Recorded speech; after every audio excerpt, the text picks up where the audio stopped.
Well, it is so good to be with y'all today. Appreciate the opportunity and very, very humbled by this. We've said in the last couple of services that we've been watching Trailhead for, well, before it was ever Trailhead, before it even had a name. And as God just had called John and JD to come here to Colorado, and had just watched with, really, to be honest with you, awe as we have seen what God's done and what God is doing among y'all. And so it's a privilege for us to be here today and share communion with you. Glad we could be here on the day we could do that. Share communion as we proclaim the Lord's death until He comes. And right here, as we are entering into the Christmas season, we put up a Christmas tree last night, or I watched as somebody else put up a Christmas tree last night, and got up this morning and the lights were on. It's a reminder of the season of the year where we celebrate the fact that God invaded earth with His love, with His power, with His grace, with His truth in an amazing way. And you know, as I've gotten older, I just seen it to be God saying, you know, look, I want you to be in my family. And he's provided a way for us to know how we can be in His family. God is pursuing us. It amazes me. I mean, it seems like it ought to be the opposite way. But God is pursuing us, saying, I want you to be in my family. And I want you to live with me forever. I want you to know me. Wow. I mean, that's an incredible thing when you think about that. So today I want to take you to a psalm that you're very familiar with. It's a psalm that talks about the joy and the wonder of what it's like to walk with God through this life.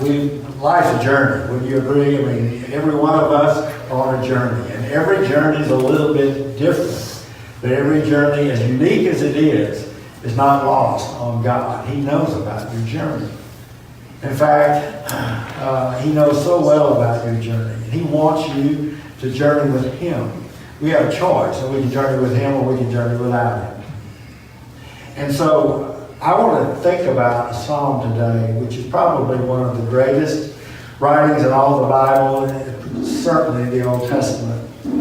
It reminds us more about what life and with God and us is about, life and death, life and eternity and time. All of those things are exhibited here in this psalm.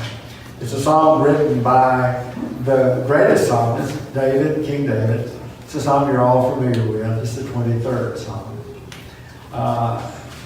You know, I learned it in an older version, the King James version, when I was a kid. My dad's a preacher, so I learned it way back like this. The Lord is my shepherd, I shall not want. He maketh me to lie down in green pastures. He leads me beside the still waters. He restores my soul. He leads me in the paths of righteousness for His name's sake. Yea, though I walk through the valley, the shadow of death, I will fear no evil, for Thou art with me. Thy rod and Thy staff, they comfort me. Thou preparest a table before me in the presence of mine enemies. Thou anointest my head with oil. My cup runneth over.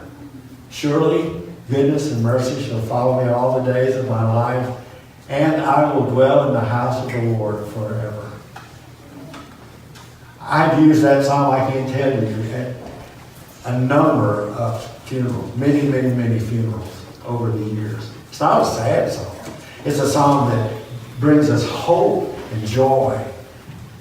And so we're not going to do it at a funeral today. We're going to do it happily in the presence of the people of God, and just think about this journey with Him and what life with Him is about. I'm going to use a different version than what I just quoted, and I think the screen will give that to you. But as we just sort of walk through this, let me start out by just giving you the first 5 words. We all know those first 5 words. The Lord is my shepherd. And he starts out with that word, the Lord. Lord is, in your English translations of the Bible, written in small uppercase or capital letters. Whenever you see that in the English translations, it's talking about the Hebrew name for God, Yahweh. the Lord, Yahweh. We pick that up first in Exodus chapter 3. God's talking to another shepherd, and his name is Moses. And they're a burning bush. You remember that experience at this burning bush. And God is telling Moses, I want you to go into Egypt and bring my people out. And Moses is asking all kinds of questions. And one of the questions is, if they ask me what your name is, what do I tell them? And God said, tell them, I am who I am. Sent you. Then he said, just tell them, I am. Has sent you to them.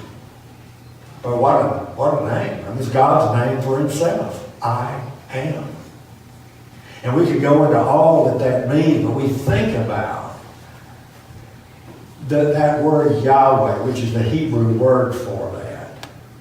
It was a name that the ancient Hebrews thought was so holy they wouldn't even try to pronounce themselves. They wouldn't even use it.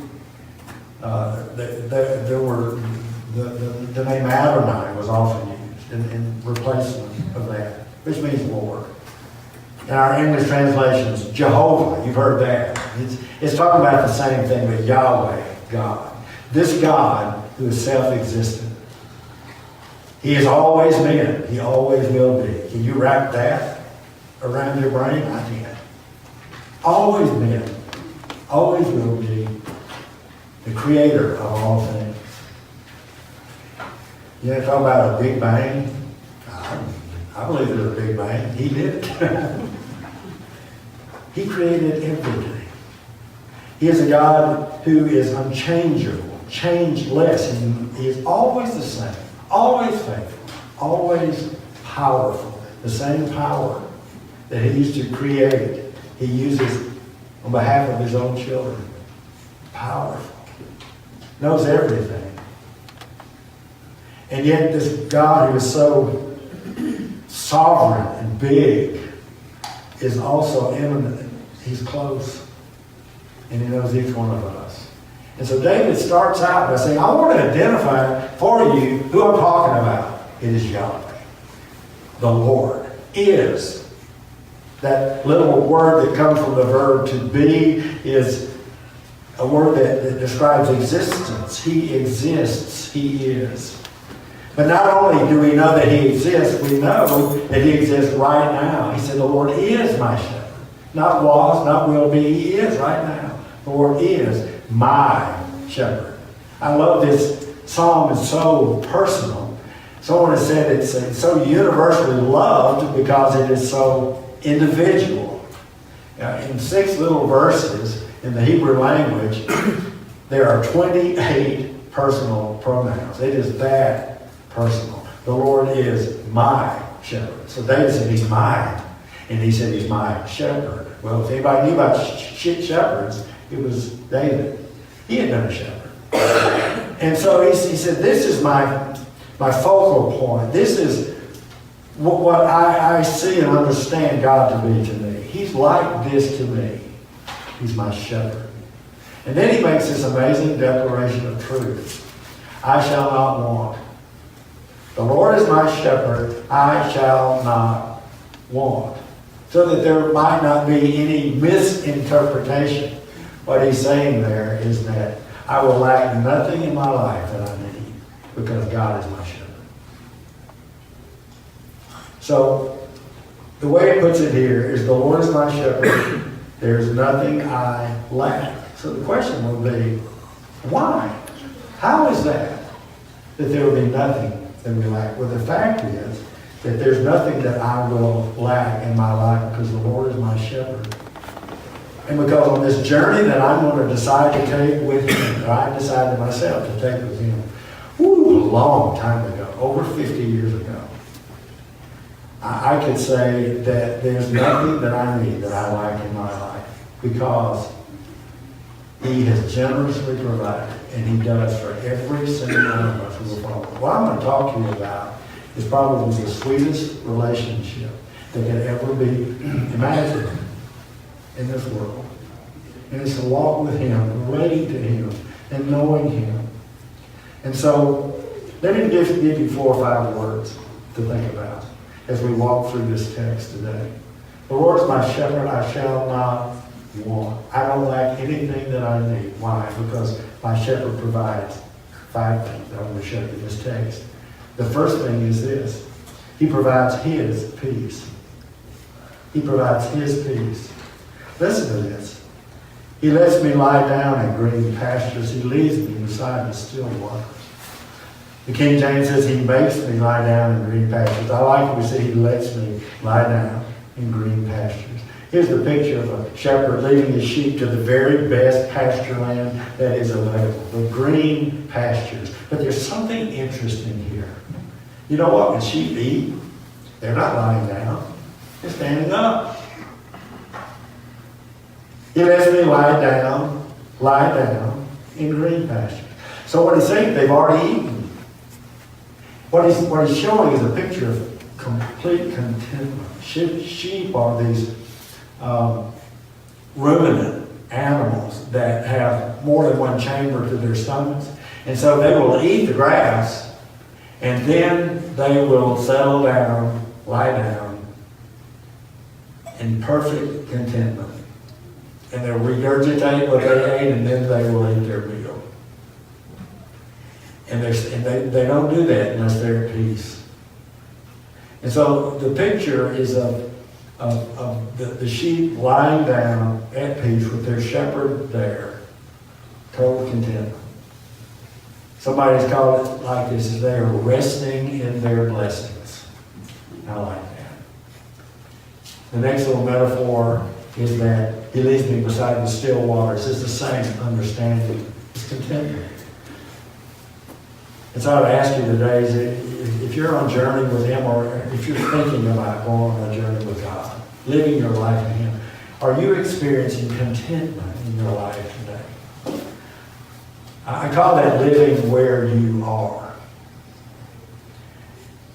Because sometimes where we are is not a very pleasant place, but have you learned to live your life in contentment? The word content is a word that comes from 2 Latin words put together. They mean to hold together rather than to fall apart. So often that's where we are, we're in the falling apart, we're in the holding together. Paul says, I've learned the secret of being content. Now he wrote this while he was in prison. He'd been in prison 4 years. He said, I've learned the secret of being content, whether I'm well fed or whether I'm hungry, whether I have a lot or I don't have anything. I have learned the secret of being content. So the question would be, tell us, what is that? And the answer is found in Philippians 4:13. He said, I can do all things through him who gives me strength. Secret of contentment is being him. And so David tells us the same thing. He says, there's nothing, there's no lack of anything that I need in my life, because he gives me his peace. He shows the picture of those sheep just in total contentment and peace. So I'd start out by asking, is that the way you would say you relate to him in your life?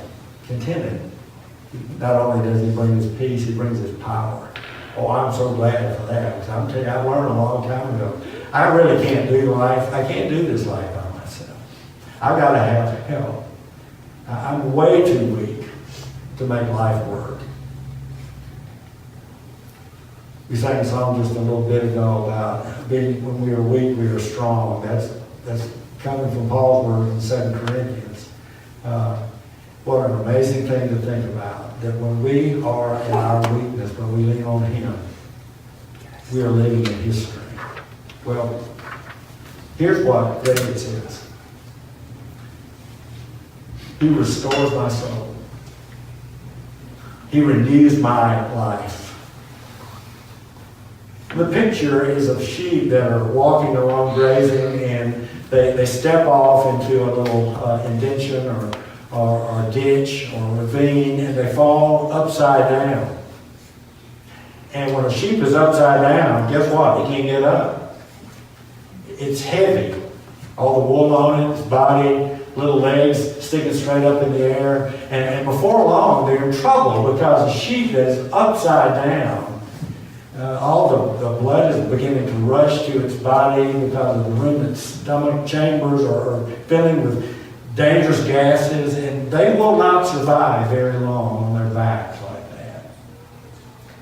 And so the only hope that they have is that the shepherd is going to come along, and in his strength, he's going to lay down and pick them up and turn them over and set them back on their feet.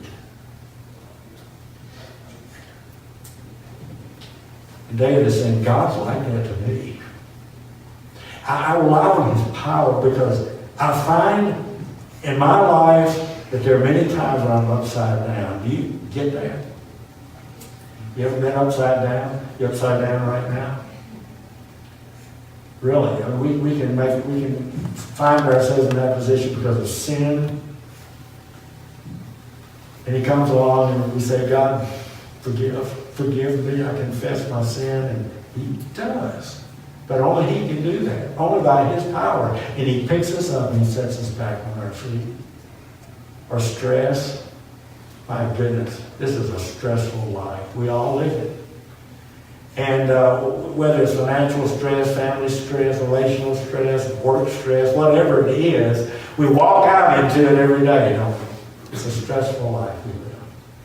And the promise is that when we journey with God through Jesus Christ, he's the one that comes along beside us, and by his power, relieves us.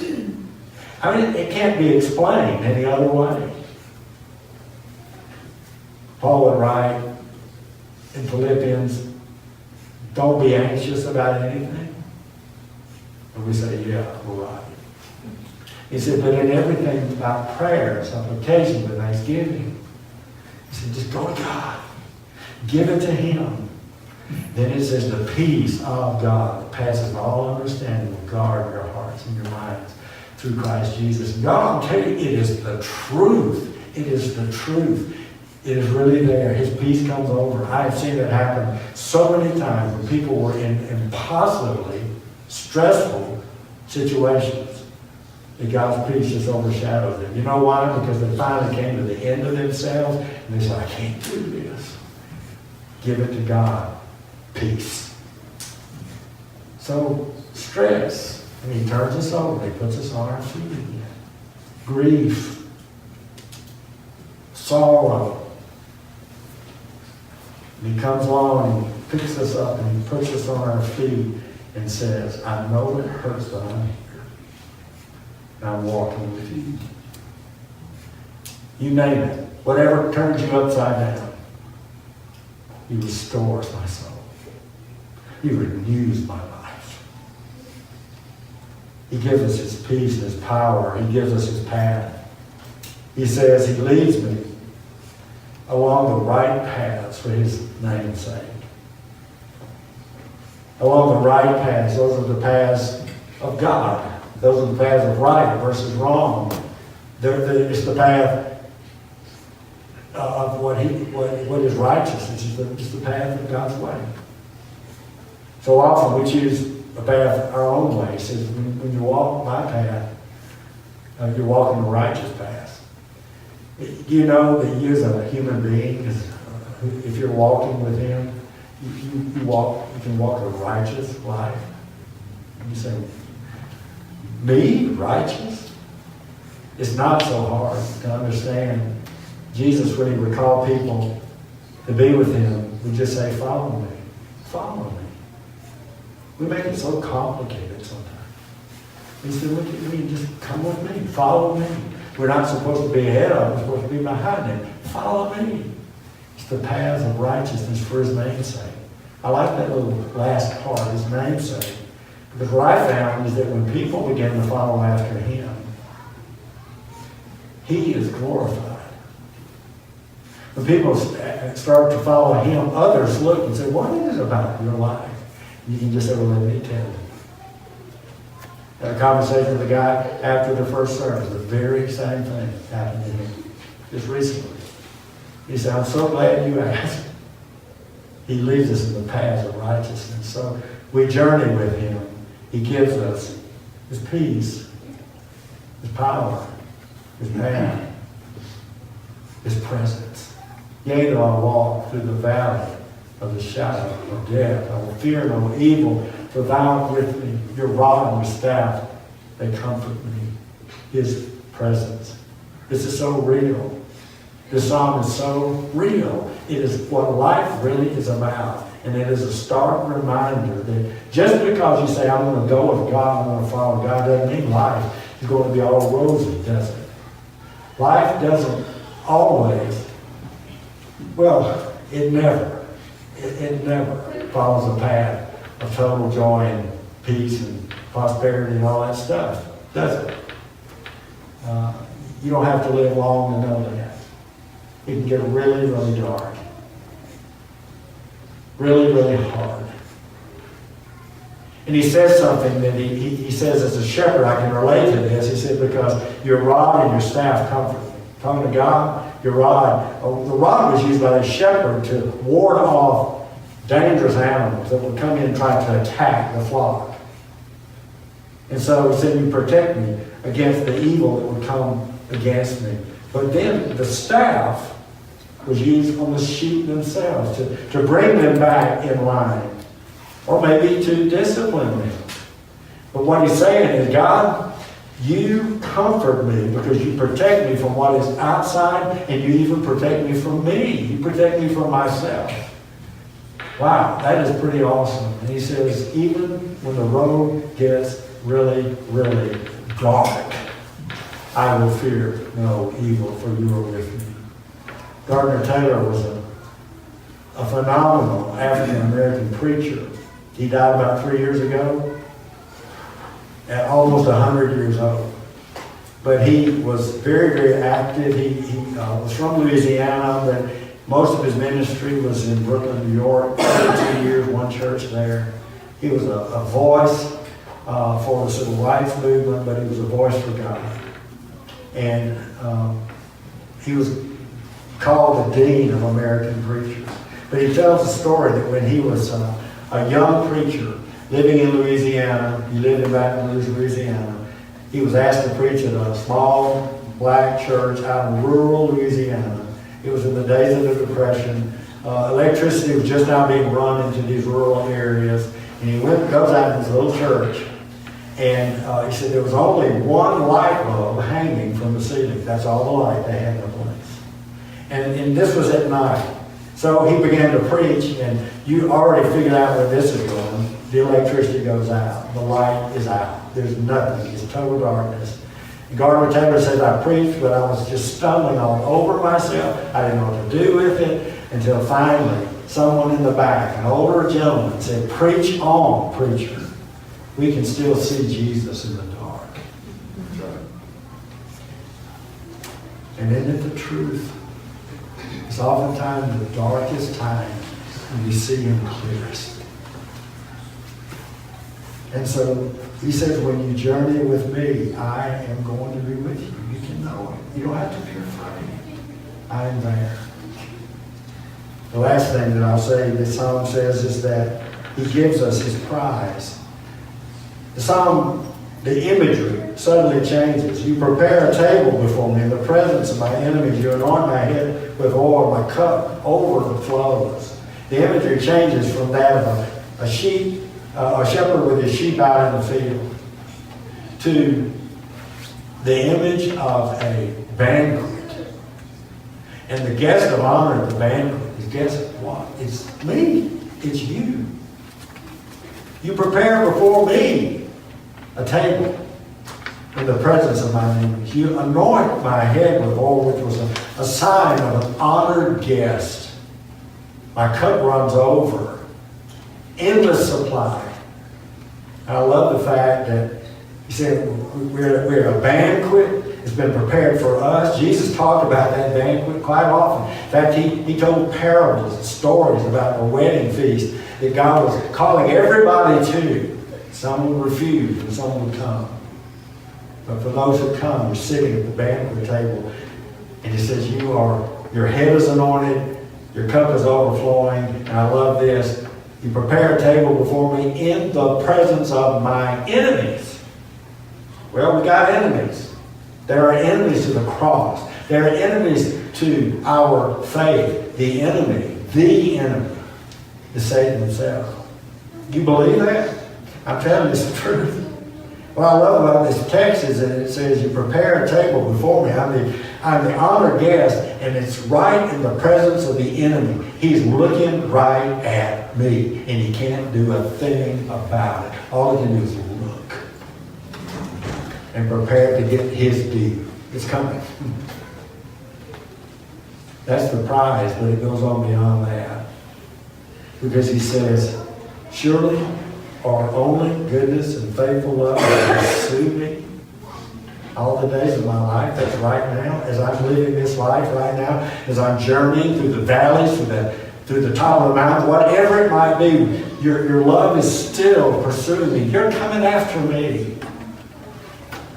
And I will dwell in the house of the Lord forever. So it's talking about as I live this life right now, and then it talks about as I live my life with God in eternity. And there's that little conjunction right in the middle.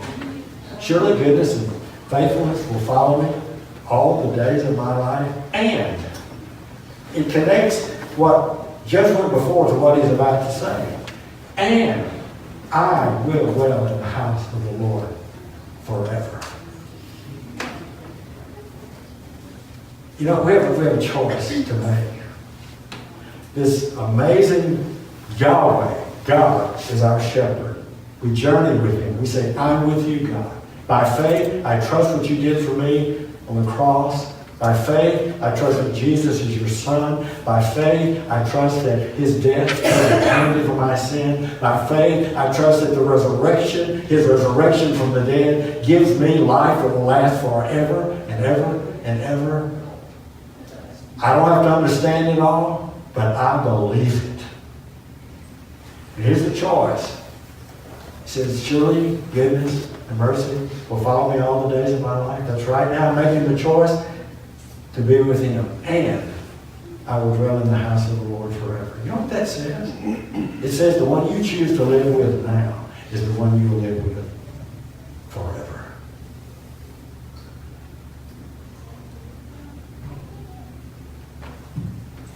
He gives for those who will travel with him. He gives his peace and his power, his path, his presence, his prize. Who would want to live with a God like that? The Lord is my shepherd. I read a story. I've read it in several different places. It's an old story about two guys that are walking through or hiking through the mountains, the Welsh mountains. And they run upon a teenage boy who is shepherding a small flock of sheep. And they're fascinated by it. They go and they talk to him for a while. And because they're believers, they start to talk to him about the 23rd Psalm. This was new to him, and they said, here's how you remember this. The Lord is my shepherd. Take your left hand, your thumb is the. It is the emphatic beginning of this statement. The Lord. Remember who he is, what he has done. The grace he has given. He is present. He is now. He is your shepherd. My. On the ring finger of the left hand, married people wear a ring, and it is a reminder of the one to whom they belong. Shepherd. And so they had the conversation with this young shepherd, and he loved it.